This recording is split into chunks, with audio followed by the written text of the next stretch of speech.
ต้องไม่ใช่ที่เล่นแบบนี้นะมันฉันยังสับสนและสงสัยเป็นเพื่อนกันต้องลืมแบบไหนได้ตาไป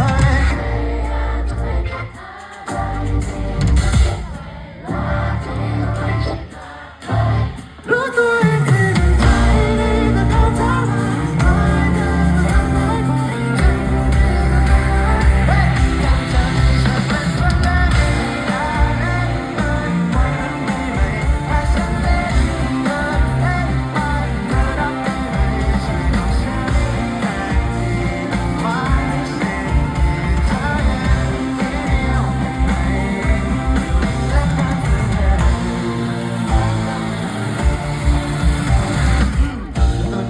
เป็นแค่เพื่อนกันแต่ฉันแค่กินยาไม่เสร็จมากกว่านั้น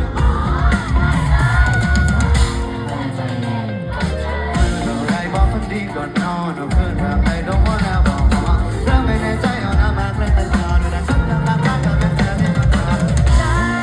เธอคิดมันอาจจะพาเธอ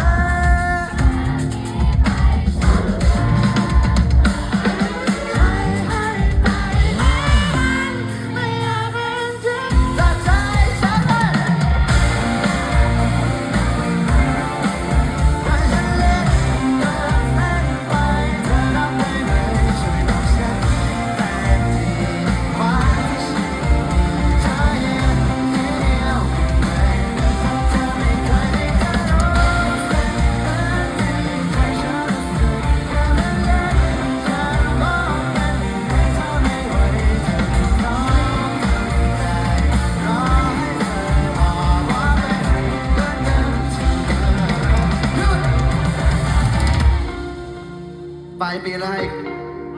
ขอทุกคนโดดพร้อมกันได้ไหมขอโดดสุดท้ายของปีนี้ได้ไหมได้แต่